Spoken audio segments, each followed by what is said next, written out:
Hi, and welcome to this week's video blog and Some Assembly Required. I'm Sarah Hammaker, and I'm glad you joined me. Today I want to talk about parental postings. And by that I mean, what are we showing the world about our kids? Many of you, and this is not a criticism of that, I just have some thoughts I want to share with you about that. Many of us post a lot about our kids online. We post the cute baby pictures, we post the foibles that our kids do, we post a lot of stuff. Embarrassing and not embarrassing. Some of you have like YouTube channels, Instagram accounts for your kids, and they're out there doing all this stuff. And many of them are younger and they can't do it themselves. We personally, my family, has chosen not to post any pictures of our kids on social media. We don't post anything. I think one time I posted a back shot of my kids dressed in cow outfits for Chick-fil-A Day, but you couldn't see their faces. We also don't use their names on social media. I will refer to them as daughter N, daughter L. People who know me and know my kids know who I'm talking about. I'll describe them. I have my 16-year-old, my 10-year-old. I'll do that, but I will not put their names on there. Why? Are we paranoid? Are we crazy? Maybe. But we feel that it's not our place to develop the digital footprint that's going to follow our children around the rest of their lives. That's up to them. Now, my girls have Instagram accounts. They post stuff, but they also know that once it's out there, it's out there. But they mostly share things and post other people's pictures and not their own.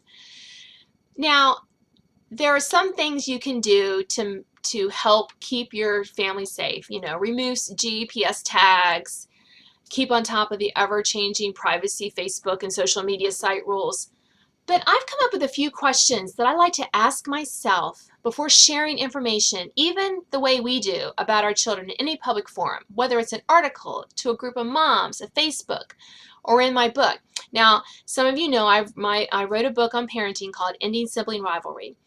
And in it, I did share a handful of stories about my children. Now, I did tell them what stories I was going to share, and I did use their names in the book. And I said, these are the stories I'm sharing. And they were okay with that. They didn't always put them in the best light, but they were okay with that because they know it's in a book. And when I give talks, I talk about my children. And they know the basic stories that I tell. And I've kind of gotten clearance with them for that. So I understand the need to share and the desire to share. But here are the questions that I ask myself. Will my child be embarrassed to overhear me telling this story or sharing or reading this post? Will they be embarrassed today, next year, as an adult? Sometimes things that would embarrass our child today would be okay in a few weeks.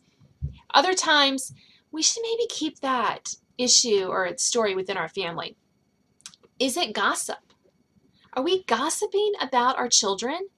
We often don't think that we can gossip about our own family, but we can. Thinking about our children, stories about our children and pictures of our children as gossip, I think potential gossip can help us curb that impulse to post. Am I sharing this story because I want to show off my child or something my child has done?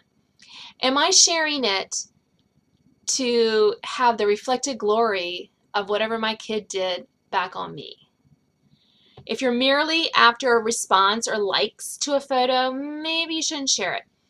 What is my motive? What is my underlying motive for sharing this story or image?